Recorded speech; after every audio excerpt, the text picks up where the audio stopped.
The next day opened a new scene at Longbourn. Mr Collins made his declaration in form, having resolved to do it with... I'm Ellen. And I'm Harriet, and this is the Reading Jane Austen podcast. This week we're looking at chapters 19 to 26 of Pride and Prejudice. Have you got a one-sentence summary, Harriet? Yes, though it's a bit long. Mr Collins proposes to Elizabeth, who refuses him, then Charlotte, who makes him the happiest of men by accepting, and the Bingley party leaves for London. But when Jane meets them while visiting the Gardeners, she realises that Miss Bingley does not wish to continue the acquaintance. So by the end of this section, Elizabeth is distressed for Charlotte, angry with Miss Bingley, contemptuous of Mr Bingley, but curiously accepting of Wickham's pursuit of Miss King. So I've counted that up, and I've only got one and I've got 4 Jane Austenisms, so that actually gets me into the positives with +3. Well, I think I might have done almost as well this time for a change. So mine goes, Elizabeth rejects Mr Collins because he could not make her happy, but Charlotte accepts him as her pleasantest preservation from want, while Jane is crossed in love when the Bingleys move to London, and Elizabeth promises her aunt that Wickham shall not be in love with me if I can prevent it. I have got an and there, and I've got 4 quotations. Okay, that's the same as me, +3. So we're equal. We're equal, right. Did anything particularly strike you about these chapters? The whole proposal, 2 proposal scenes are sort of dealt with as high comedy, but they really tell you quite a lot about not so much what Jane Austen thought of marriage as what it was thought of in the period. And the thing that struck me was the way the word happiness keeps coming up. Happiness together seems to be the generally accepted criterion for choosing a marriage partner. Here's Elizabeth says, "You could not make me happy." Mr Collins says, "A man in my situation naturally looks for happiness in the married state." And Charlotte says, "I'm convinced that my chance of happiness with him..." And I counted up, and there were 74 mentions of happiness, and 56 of them applied to marriage. Okay. The other thing I counted up is just in these chapters, there are 3 times when Mr Collins says that Charlotte is making him the happiest of men. Yes, so that's the same word coming in, yes. And then Mr Collins, when he's proposing to Elizabeth, he talks about his feelings, but when she refuses, it's nothing about feelings, and the reason he's surprised is because of material advantages. Yes. And when it's talking about Charlotte, it says his regard for her must be quite imaginary. Yes. So even though he's using the word happiness, is he really meaning that? I'm assuming that a mention of happiness is part of the way you talk about marriage at that date. So even though in many cases, for all practical purposes, it was a marriage of convenience. A marriage of convenience. Or an economic pact. An economic pact. You don't say that, you talk about happiness. Yes, you talk about happiness, yeah. As you said, Mr Collins' proposal to Elizabeth is treated as high comedy. That Elizabeth always treats him with respect in that scene. Yes. She's not contemptuous of him. She states her position very clearly, but she doesn't abuse him or criticise him or even say, "You're too stupid for me," or anything like that. She says she would not toy with the feelings of a respectable man. Yes. As I said, she treats him with great respect. On the other hand, she's had plenty of time to prepare her refusal. Well, there's that. To hone it up.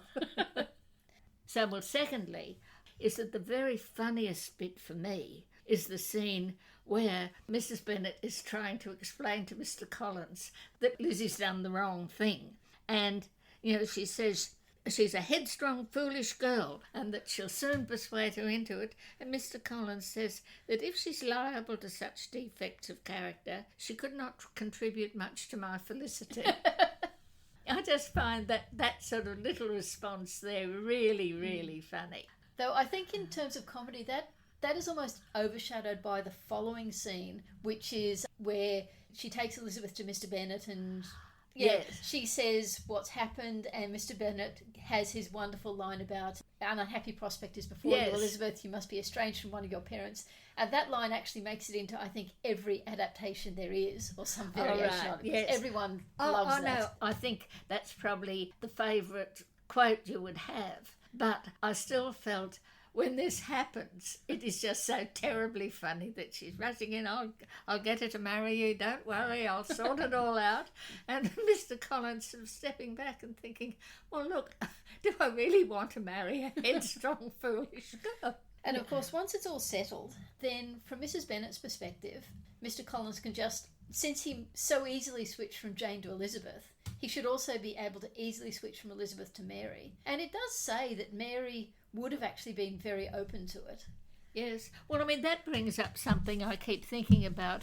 You know, you saying how Mrs. Bennet was trying so hard to get husbands for them. But when you look at it, she made a terrible mess of it. She put Darcy off Elizabeth, and by her vulgarity and her push and her loud talk, she broke off the sort of Bingley's interest in Jane. That's her character, her personality, her breeding or lack thereof.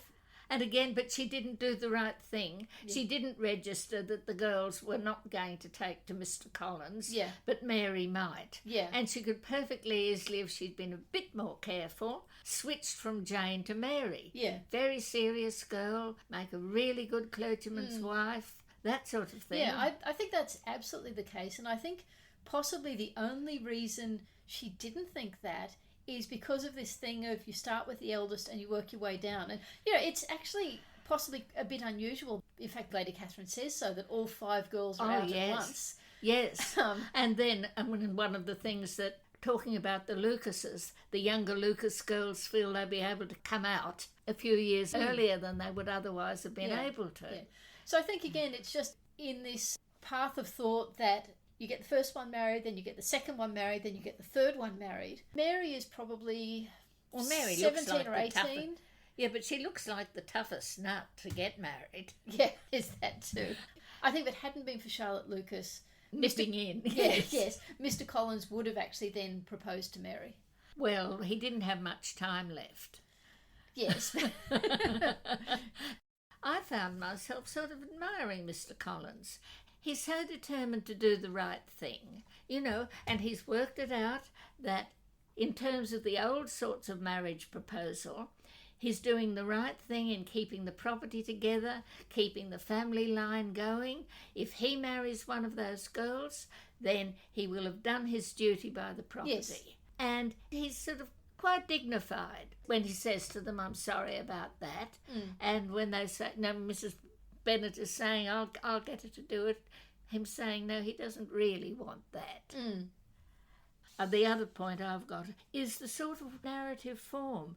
You know, she starts off with the funny stuff about Mr. Collins. Then the Collins plot then breaks off sort of in the middle before Charlotte's married to him to discuss Jane's love affair. And also, I was fascinated the way it's narrated. The story is carried on very largely in letters. There are these 2 letters, the one from Miss Bingley explaining how they're leaving, and then the one from Jane when she's in London saying how she's now disenchanted with Miss Bingley. But there they are, both in letters. So last time I said I thought I'd read some suggestion that Pride and Prejudice might have been an epistolatory novel in its original First Impressions format. Since then, I've been rereading the introduction to my old Penguin edition of Pride and Prejudice, the 1980s one with the orange spine. And that was where I read it, and it wasn't based on any actual historical evidence. It was just people theorising because of the number of letters that were in the book. Oh, well, yes, well, that makes very good sense, because you certainly become, particularly in this period when Jane's in London and Elizabeth's still at home, you do get the impression that everything is that she's found excuses for telling everything. And then, of course, well, we haven't come up to it, but Darcy's letter to Elizabeth. You mentioned the size of the letters, but you can see the point of putting in Mr. Collins's letter, because that's giving you his personality and all the reasons why Elizabeth would never. But when it moves to these ones, all the letters really do is turn Miss Bingley from a sort of a comic character into an evil character. But there's that to and froing there, and suddenly from this day by day, we've moved into this long period with the gardeners and... Although I was interested that it's very precisely timetabled. Completely. I wrote this down. Mr. Collins... So, moving back into the earlier chapters, Mr. Collins arrived on Monday, November 18th to leave the Saturday se'nnight following. And I looked it up. This means it was either 1811 or possibly 1805 or not 1816. Yes. So let's say it's probably 1811. Yes. And then the Netherfield ball is on the 26th of November. We learn that much later when Bingley talks about it, which is the Tuesday that Mr. Collins is there. So if he's leaving the Saturday se'nnight following, that means he's missing one Sunday giving the sermon, but he'll be back for the second one. So he's staying just under a fortnight. Yes. So he's there for the Netherfield ball on the 26th. He proposes to Elizabeth on Wednesday, which is November the 27th, the day after the ball. Then he leaves on the Saturday, the 30th. His letter of thanks arrives on December 3rd, the Tuesday, and he returns Monday fortnight. I got a bit confused there as to whether that would be December 16th or December 23rd, but I decided it's probably December 16th, which would then mean he leaves on Saturday, December 21st. The gardeners are coming for Christmas, so they arrive on Monday, December 23rd. They stay a week, so they leave around the 29th or 30th. Mr. Collins returns soon after, and his wedding day is on a Thursday, which is therefore sometime in January, either the 2nd, the 9th, the 16th or the 23rd. But it's very, very timetabled into all these little chunks of time. Yes, and included in those has to be suddenly the reintroduction of the Wickham plot too, because she talks to her aunt about Wickham and that sort of thing. Yes. And then you also get that after a week in London, Jane visits Miss Bingley, so that would be around about the 7th of January. And then Miss Bingley visits Jane after either 3 or 4 weeks after Jane's visit, so that's approximately the 21st of January or the 4th of February. Yeah, oh yes, I mean it is. It's very precise. And that's why, well, I suppose you're saying that's why she has to have this intertwining of events, and she skips from one to another in this passage. But it's fine. I mean, it is, if you think about it objectively, it looks very jerky. Yeah. When you read it, it comes through beautifully. All the transitions are done superbly. I haven't analysed them, but they obviously are, because you'd never think that unless you settled down and looked at all these different things happening. Oh, another thing I wanted to comment on is that Mr. Bennet, he says to Elizabeth quite casually that, I see your sister has been crossed in love. He doesn't seem that fussed that she's actually unhappy. No. But another thing that struck me in that passage is that he says in there that Elizabeth should also be crossed in love and Wickham would jilt you creditably. Yes. So to me that suggests he's got a pretty clear picture of what Wickham is really like. Do you think so? I don't. Well, this was what I wondered. Later on, Elizabeth says to Mrs. Gardiner, my father, however, is partial to Mr. Wickham. Yes. And I guess I just felt the comment about him is a pleasant fellow and would jilt you creditably. Yes. So I suppose you could take it either way, that he genuinely thinks Wickham is a pleasant fellow. I think that's what I think. I think he thinks Wickham is. I mean, he could just as easily say that about Bingley. You know, he was a pleasant fellow, but, you know. I guess I just find it hard to believe that Mr. Bennet, who's also very perceptive about people, doesn't see through Wickham. Nobody sees through Wickham. Yeah. Well, yes, it's just a small thing, but it crops up a couple of times. When Mrs. Bennet tells Elizabeth she insists that Elizabeth stay and hear what Mr. Collins has to say, it says Elizabeth would not oppose such an injunction. It's taken absolutely as a matter of course that you have this level of respect for you at least obey your parents. If they tell you must do something, then you do it. Like it says, Lizzie, I insist upon your staying and hearing Mr. Collins, and she won't oppose that. But then later, when Mrs. Bennet insists that she marry Mr. Collins, she will resist. So I guess it's that difference between the social interaction where you do show respect for your parents and setting up the rest of your life where personal needs matter more. Have managed to build up what I think is quite a good picture of this whole question of obedience to parents by reading Charlotte Young, who was another Anglican, but not born till Jane Austen died, but it is quite a serious theme that runs through her novels, is what obedience is owed to parents and what isn't. And what Charlotte Young seems to come up with is that you are bound to obey your parents, and if you asked her, it'd be because of the commandment of honouring thy father and thy mother, and also because of the piece in the Catechism about obeying your elders and betters. But the picture I get is you are not obliged to obey your parents if they tell you to do something wrong. Particularly, of course, although she doesn't say it, if they told you to murder somebody, but also if they're trying to persuade you to do something a bit dicey financially. And also, which fits in very well with Jane Austen, I think one of the things that she feels quite strongly about is your parents cannot order you to marry somebody. You're perfectly entitled, as much as if they told you to murder, to refuse to marry. But on the other hand, there are all sorts of things that you'd like to do and could be legitimate, even if you want to do something as noble as be a missionary or as personally self-fulfilling as being a painter or a writer. You've got to take notice of your parents and put their wishes ahead, even if you think their wishes are wrong. And of course, you must never marry without their consent, but they cannot force you to. And I think that's an important distinction. You can't marry the person they don't want you to marry, but you don't have to marry the person they do want you to marry. Yes, but that goes all the way back to why when Mrs. Bennet says you must do this, Elizabeth, she doesn't. I don't know if Lydia would stick by that, but by and large the rest of them probably do. Comes up very clearly again in Mansfield Park, where Sir Thomas thinks she ought to be marrying Mr. Crawford, and there's no way she'll marry Mr. Crawford. On the other hand, if he says you've got to live with Aunt Norris, she'd do it. It's again, she sees it as a moral principle not to marry a man that you don't respect properly. Yeah. Oh, another thing we should possibly talk about, also connected to the marriage thing, is Wickham's pursuit of Miss King. Aunt Gardner is telling Elizabeth it would be very imprudent of her to fall in love with Wickham.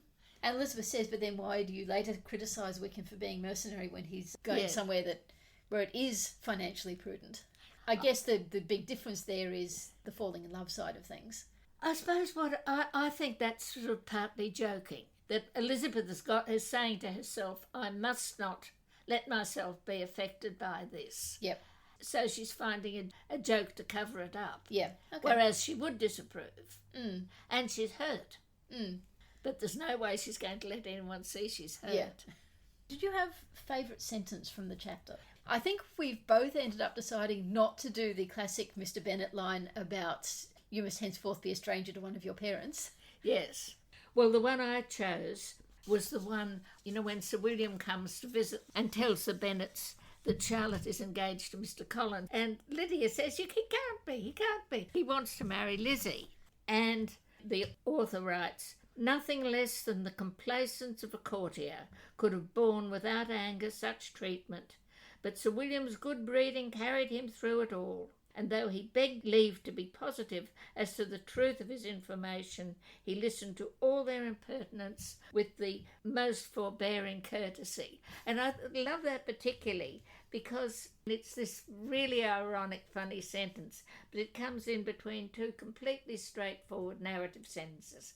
She's able to move from the narrative sentence to the ironic sentence to the narrative sentence in that smooth way.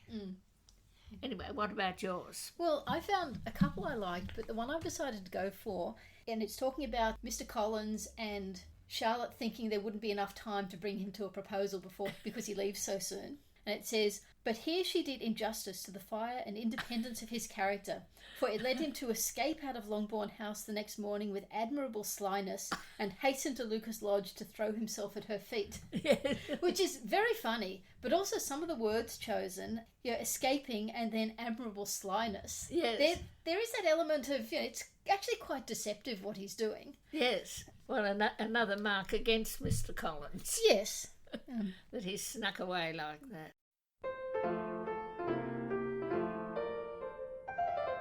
The character we've decided to talk about in more detail this week is Charlotte Lucas, who of course will become Charlotte Collins.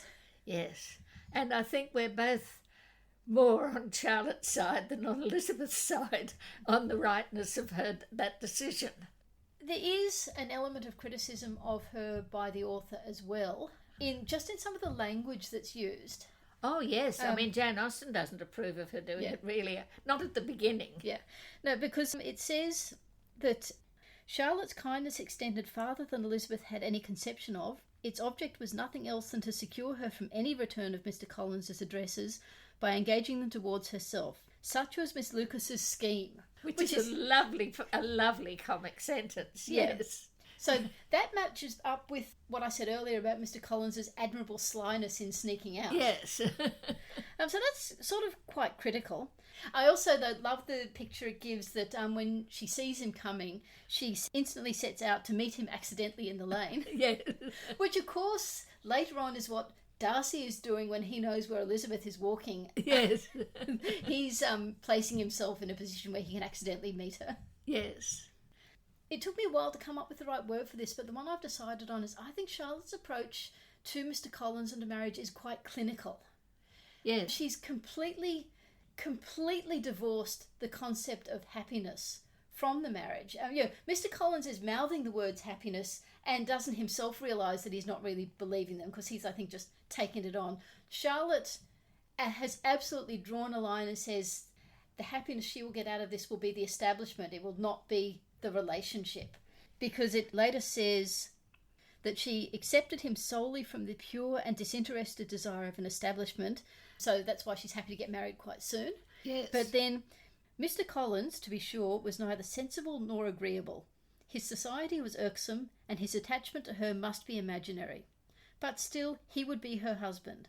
Without thinking highly of either men or matrimony, marriage had always been her object. It was the only provision for well-educated young women of small fortune, and however uncertain of giving happiness, must be their pleasantest preservation from want. It's a very, very, I would like to say cynical, but I'm not sure cynical. It's not cynical, no. But it is very clinical. Yes, no, she's just facing what she believes are facts, and they are facts. Yeah. And I think Jane Austen doesn't disagree. Yeah. Yes. And she's not asking for sympathy. She's just, this is the decision she's made, and she's not going to take any sympathy or criticism. Yes. She's doing what she's doing. Yes, but it isn't really, it seems to me, as foolish as all that. No, but taking Mr. Collins, he may be all those things that are dreadful, but he's got some pluses. Apart from the financial pluses, she's seen enough of him, and I think she gets a fairly good picture of somebody who's probably manipulable, but particularly I think what she gets is somebody who's trying to do the right thing. He's silly the way he goes on about Lady Catherine, but he's principled. I am a clergyman, this is what a clergyman should do, I will do it. I am on the entail for the Bennets' estate. Perhaps it isn't fair to the Bennets, so I will try and do something about it. She must realise he's going to be manageable. She's come, after all, from a background where you've got Sir William there. I mean, it's not going to be much harder to put up with Mr. Collins than it was to put up with Sir William. I mean, he must have been a terrible bore and a pain. And she had to listen to him. And of course, we'll later see that she controls the household. Yes. She determines how much time she will spend with Mr. Collins. Yeah, and I'm sure she's smart enough to never argue with him, but to make statements that he could sort of see, oh, yes, that might be true. If she says, Lady Catherine would think this and this, oh, yes, Mr. Collins would say she probably would. Yes. And that basically, he is a principled young man. Yes, he's not an intelligent young man. He is quite foolish, and he is going to be embarrassing. I would say in public, more embarrassing than her father is. Probably, But she will have some level of control. She's not going to do a Mr. Bennet and just step back and laugh at him. No. She's gone into this as her job. And she's going to manage him. And, and the other thing, she already knows, he's not avaricious. He's not money grubbing. He likes to spend money appropriately to his position. And if she tells him this spending is appropriate to position, he'll probably believe her. He's very malleable. Even though it's not like any other principled person in Jane Austen, he's principled. Yeah. And in fact, it says of Mary that she might have been prevailed on to accept him. There was a solidity in his reflections which often struck her, and though by no means so clever as herself, she thought that if encouraged to read and improve himself by such an example as hers, he might become a very agreeable companion. Now, I don't think Charlotte necessarily thinks along those lines, but what you're saying is a similar sort of thing, that Charlotte could, what Mary thought she could do it, but Charlotte absolutely probably can. Yes. And the other thing, of course, is, as we know by the end of the book, there will be children, so even if she can't love Mr. Collins, she can certainly love her children. She's got her household, she's got her poultry. And she's truly done quite well. Yeah. And even Jane Bennet makes that remark just before Elizabeth is really coming down on her. But she says, she probably doesn't think as badly of him as you do, which is probably true. Yeah. Yeah, when she's defending herself, she says, I am not romantic, you know, I never was. I ask only a comfortable home, and considering Mr. Collins's character, connection, and situation in life, I am convinced that my chance of happiness with him is as fair as most people can boast on entering the marriage state. So I think that is one thing that's kind of a bit sad, is that Charlotte doesn't seem to believe in love. Well, she doesn't believe anyone will love her. I think will fall in love with her. But when she says as fair as most people can boast, I think she just genuinely doesn't believe that love in marriage exists. Well, on the other hand, she mightn't have seen anyone much she could fall in love with, given the society she's grown up with. And maybe the marriages she's seen. Yes. No, there's been nothing really to suggest that Sir William and Lady Lucas in they're any way fine. Unhappy. They're fine, yes. One thing, though, if marriage had always been her object, she's 27 years old. It's taken her a long time to actually get someone to propose to her. Yes. And there must have been... I don't think we get told of any of the other young men in the neighbourhood, but they presumably exist. Yes. So she uses all this sort of scheming and strategy to get Mr. Collins in the space of a few days. What's happened in the past, let's say the past 10 years since she was 17? Yes, has she done anything like that? And anyway, I'm sure everything turns out all right. She ends up at Longbourn. Of course, one thing, the whole way through, everyone says Mr. Collins will get Longbourn when Mr. Bennet dies. Strictly speaking, Mr. Collins is only the heir presumptive, not the heir apparent, because if Mrs. Bennet dies, Mr. Bennet could marry again, someone younger, and have a son. Well, actually, yes. Because I'm sure he's not too old to sire children. Oh, no.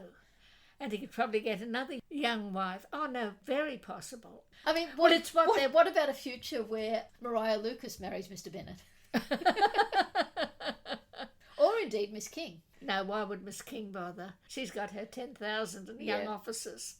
Yes. Yeah, no one ever raises that as a possibility. It's just a given that Mr. Collins will inherit the state, not Mr. Collins will probably inherit. No, I think it's more than might. I think it's... Lydia is 15. It seems extremely unlikely Mrs. Bennet is going to have any more children. So there's nothing to suggest Mrs. Bennet is going to die anytime soon. But it's still within the bounds of possibility. Because I would have thought the most likely reason for Mrs. Bennet to predecease Mr. Bennet would be to die in childbirth.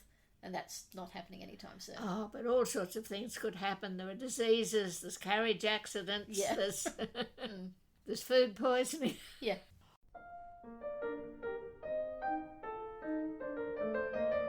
Well, what I thought I'd talk about in the little historical background bit this time is the idea of the marriage market.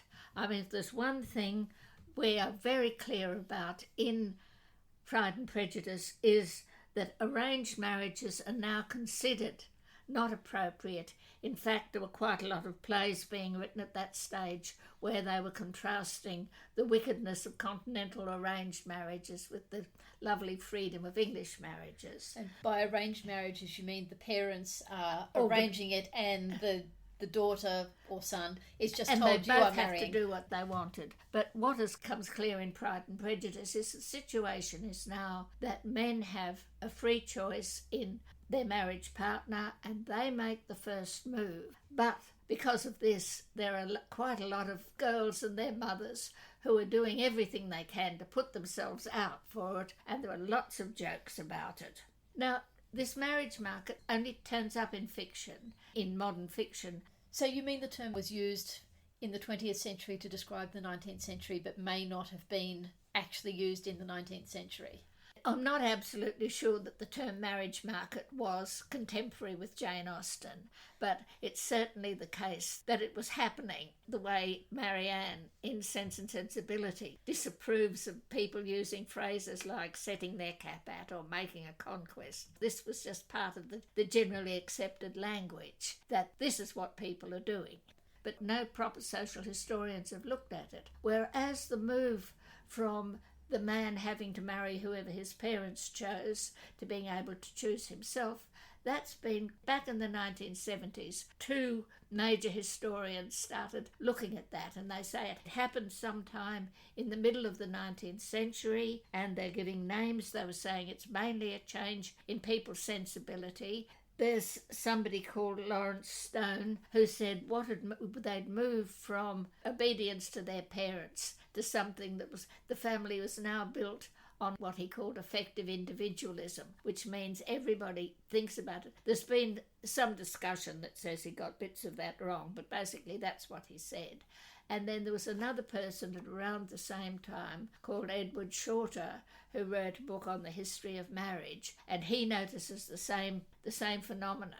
But he calls it a result of the broad change in attitudes that started to glorify what was called sensibility, where you've got, in literature, you've got Lawrence Sterne writing A Sentimental Journey. There was a very popular book called The Man of Feeling that appeared about, in the middle of the century. And even the way Rousseau wrote, he thought feelings were important, feelings mattered. And one of the things that's occurred to me when I was looking earlier at all that talk about marriage and happiness, I kept being reminded of the American Declaration of Independence, which was drawn up just after Jane Austen was born, but which has, we hold these truths to be self-evident, and one of them is the God-given right to life, liberty, and the pursuit of happiness.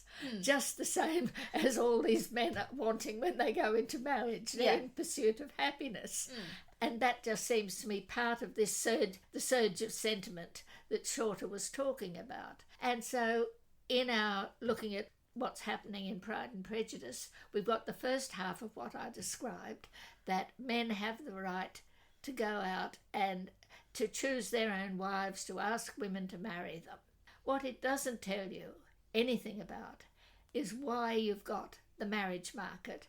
And I wondered, did those two things develop side by side, or did one precede the other? And I haven't ever done much research on this, but what I thought I'd do to look for it is I went back to the beginning of the century, to when Addison and Steele were writing The Spectator, and see if they have anything about the marriage market and girls chasing men. Not a whisper. On the other hand, what they are very strong against is these heiress hunting men, the ones who sort of find vulnerable young girls and invite them to go off to Gretna Green with them. Like Wickham? Yes, Wickham's probably pretty representative of the type. Okay.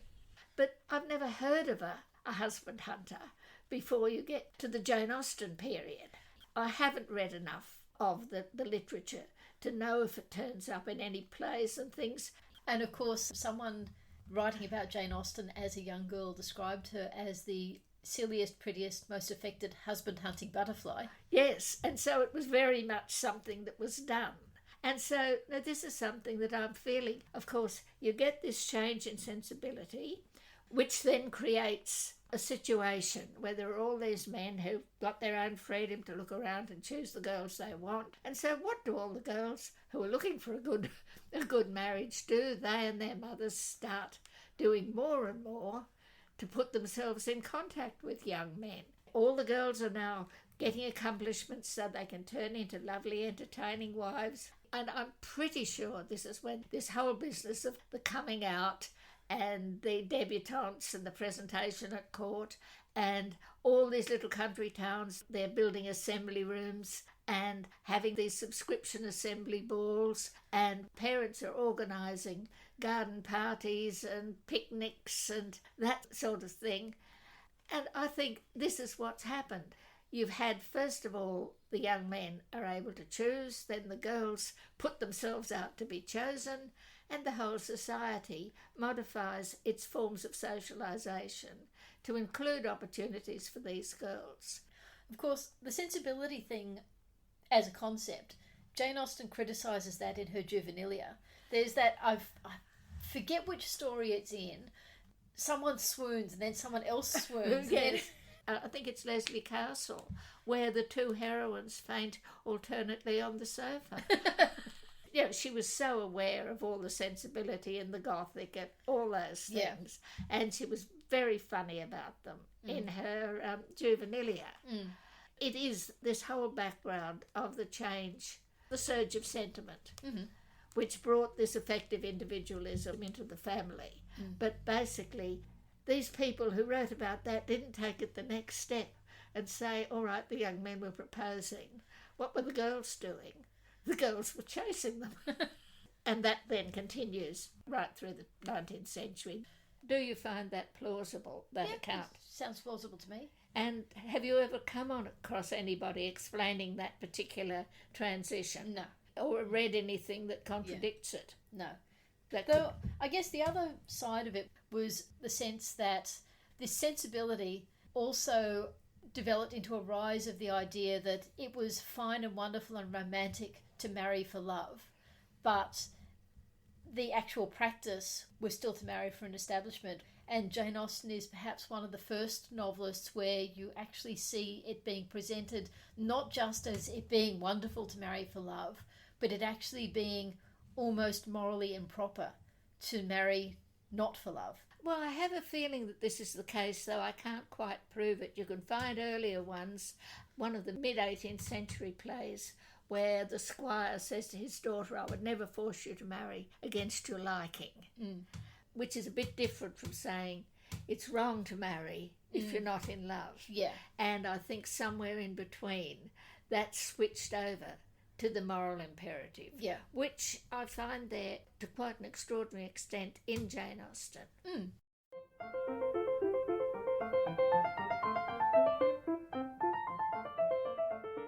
I had a few things I wanted to talk about with the pop culture adaptations in relation to these few chapters. One interesting thing is with the miniseries where they choose to make the break. In the original publication, Volume 1 finished and Volume 2 started in these chapters we've just been looking at, and that break happened just before Jane received the letter that the Bingleys were settled in London. So it's after Mr Collins' proposal to Elizabeth and also after his acceptance by Charlotte. So the 1980 miniseries, the one with David Rintoul and Elizabeth Garvey, that has episode 2 finishing with Elizabeth promising Mrs Gardiner that she won't fall in love with Wickham. And another interesting thing in that one is you saw Mr Collins heading off to propose to Charlotte, and he looked super furtive when he was doing that. That really fitted in with some of those words Jane Austen used about the sneakiness of it all. By contrast, the 1995 miniseries, the one with Jennifer Ely and Colin Firth, in that one, episode 2 finishes with the fallout after Elizabeth has refused Mr Collins. The final scene is Charlotte arriving to pay a call and Kitty and Lydia telling her what happened, so she arranges for Mr Collins to be invited over to Lucas Lodge. And the episode finishes with Mrs Bennet waving him off. But before that, when Kitty and Lydia have told her about it, there's a close-up of her face and you can kind of see she's scheming something. Yes. I'm not sure if it's enough for people who hadn't read the book to actually realise what's going to come in the next episode or not. Yes. Although there's a fair chance, when it was shown on the ABC here, they always showed previews of the next episode, which gave away key plot points every time. And so in that version, it actually completely skipped the whole scene of Mr Collins sneaking out to propose to Charlotte, because episode 3 started with Kitty and Lydia coming racing in to say, you'll never guess what's happened, Mr Collins has proposed to Charlotte and she's accepted him. Which is sort of unlike in the book where Charlotte is very firm that she has to be the one to tell Elizabeth. Yes. Both in that miniseries and also in the Bollywood Bride and Prejudice, I think it's the Lydia character who comes and tells them what's happened. And of course, in both cases, Mrs Bennet is extremely unhappy. Yes. Now, another thing that I noticed in both miniseries version is that Mr. Bennet very clearly sees straight through Wickham right from the start. He is under no illusions about Mr. Wickham. Which makes more sense. Yes. And there's even a nice little scene in the 1995 one with Jennifer Ely where she has said to Mr. Wickham, I'd like you to come and meet my family. And he comes for dinner or for tea or something, then he leaves. And Mr. Bennet sort of says his misfortunes have been very great and he's spoke so eloquently about them. And then Elizabeth gets all hot and bothered and says how he has been used disgracefully by Mr. Darcy. And Mr. Bennet says, oh, yeah, yes, I'm sure. But then perhaps when we know more, we will realise that Mr. Darcy has been no worse than any other young man with too much money. So, yeah, he's obviously completely sees through Wickham. Which goes against what Jane Austen actually says about... Elizabeth says her father likes Wickham. Yes. Yeah. Which she'd know. Well, see, would she, or is she in fact allowing her partiality for Wickham to actually misread her father? Could be the case, yes. There's a couple of things that really strike me in the 2005 movie with Keira Knightley and Matthew Macfadyen in relation to these chapters. One of them is the Mr. Collins proposal scene. They've done this arguably a bit heavy-handed thing with the camera angles during that scene because the actor they've cast, Mr. Collins, is very, very short. Unlike where in the book he's described as quite tall, he's a very, very short man. And in the proposal scene, they've basically switched camera angles so you have him looking up at Elizabeth and it's over her shoulder and she's so much taller than him and is really emphasising. And I think it's not just emphasising the difference in height, but perhaps also emphasising the difference in how much we like them. Yes, yes. But another thing that happens in this scene, and it's one of the things I particularly dislike about this movie version, is that after the proposal, they open the door and Mrs. Bennet and some of the girls have been listening outside the door. Yeah. And that happens a couple of times in the movie. And just because you know from Sense and Sensibility how morally repugnant Jane Austen finds the concept of listening at doors, it just really annoys me. I know it's done for comic effect. I know it's funny, but it just feels so alien to what I see as one of Jane Austen's fundamental principles that it really bothers me. In both of the miniseries, that clinical aspect of Charlotte that I talked about, that continues to come through. You just see that she's not asking for sympathy. She's doing what she's doing for valid and good reasons. And in fact, in the end, after the visit to Hunsford, you kind of can see that she's making it work, which is fine. And the actresses, they're fairly good actresses in both these series, are they, doing Charlotte? Yes, I think so. The one in... The first one in 1980, she actually subsequently plays Eleanor Dashwood when they do a Sensibility. Right. She's maybe slightly less attractive than the Elizabeth actress. The one in the 1995 miniseries, she comes across as very mature and very controlled. Well, that sounds right. Yeah, she does have that clinical aspect. She's not in any way unattractive. She's actually very attractive, but she doesn't have the same verve as Elizabeth. Yes. But what you see in the 2005 movie with Keira Knightley and Matthew Macfadyen, and also in Bride and Prejudice, is you suddenly start to get a bit more empathy for Charlotte in that in the 2005 movie, when she's talking to Elizabeth, she explicitly talks about not wanting to be a burden to her parents. And in fact, she says, I'm frightened. And then she says, don't judge me, Lizzie. Don't you dare judge me. Oh, that's lovely. It's lovely. And it's also, and that is one of the things I like about this 2005 version, because I commented last time about the little scenes giving you a bit of sympathy for Mary and Mr. Bennet holding her when she's crying and showing Mr. Collins feeling a little bit alone in the world. It gives this sense of almost loneliness and creating empathy for these characters. Yeah, well, the characters that are presented not in that way in the book, and I think that works very successfully. What you've said is all those things sound absolutely true about those characters, yes, even if Jane Austen doesn't say it. Her degree of characterisation allows a producer to move off in those directions without being in any way untrue. Yeah. Oh, I do think Mary crying in Mr. Bennet's arms saying, I've been practising that piece all week, that is not something I see as quite true to the characters, but I do like this way of giving you a bit of empathy for them, actually seeing them as people, not just as comic creations. On the other hand, what this movie also does, which I don't like, and I'm going to talk about in more detail in future weeks, is they do the same sort of thing with Mr. Darcy, and I think Matthew McFadden's performance is of a lovely, engaging, really enjoyable romantic hero who in many occasions has very little to do with the character Jane Austen wrote. I love his performance, but I don't see it as Darcy. And I'm going to probably talk about that a bit more some other time. But I think that is just, it's all part of the same thing, and it works really well for these minor characters, and for me, not at all well for... I can't even say it doesn't work well for Darcy, because it does. It just takes it too far from the book for me. Yeah, but in a sort of a way, of course, the way Pride and Prejudice is written, there's all that potential for the reader. As a reader, you believe in everyone enough, so you're continually tracing them a bit further into their lives. She's given you an outline which you can fill in really extremely well. Yeah, you're likely to round out those characters. Yeah, although the way Charlotte is rounded out, I think they bring more emotion to it. In the book, you've got this clinical analysis of she needs to get married to get an establishment. What you don't get in the book, but they do give you in the film, and as you say, it is a completely legitimate extrapolation from the book, I think, is that concept of her being frightened. Yes. Because she probably is. She's 27. She needs to get married. She's got younger sisters who are...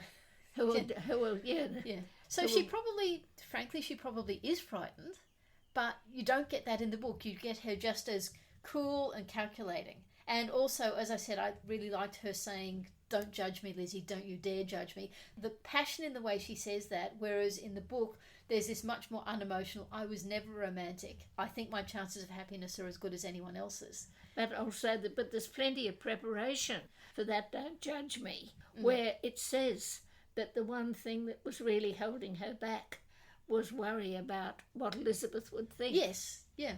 So plenty of justification. Yeah.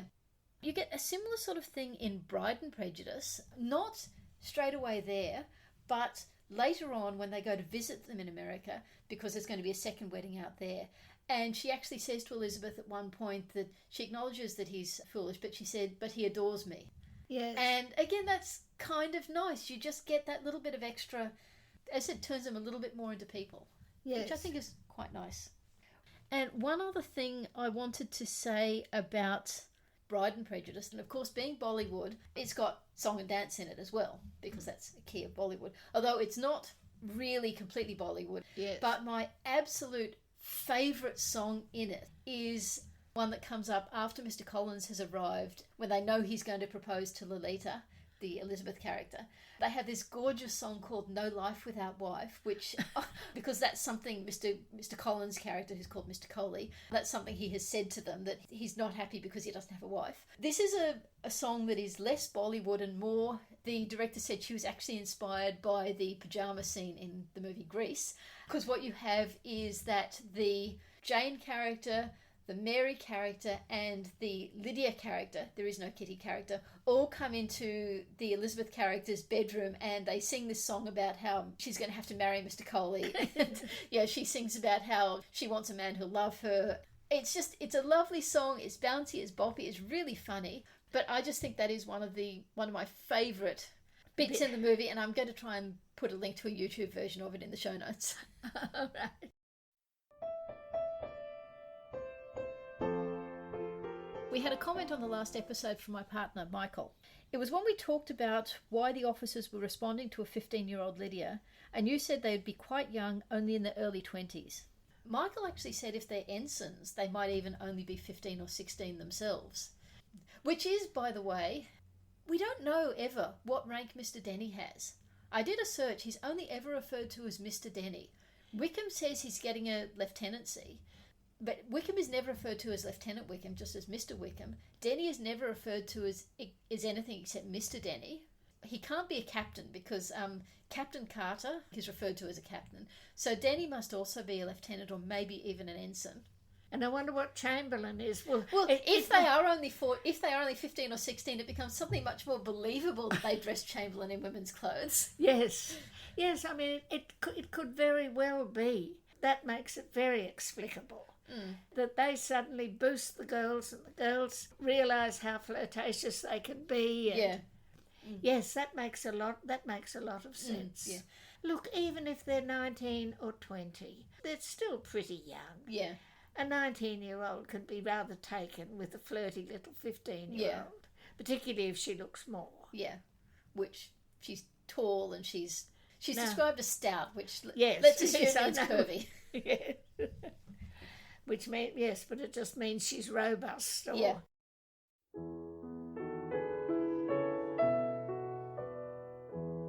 You've been listening to the Reading Jane Austen podcast with me, Harriet. And me, Ellen. We'll be back next time for chapters 27 to 34 of Pride and Prejudice. The structure of this podcast was inspired by Harry Potter and the Sacred Text, and the summarised in a sentence concept was adapted from E.L. Konigsberg's book Silent to the Bone. Our music is Creative Commons performances of pieces Jane Austen might have listened to. You can find us on Facebook at Reading Jane Austen and our website readingjaneausten.com. You can email us at readingjaneausten.com or rate and review us in your podcast app. We hope you'll join us for the next episode.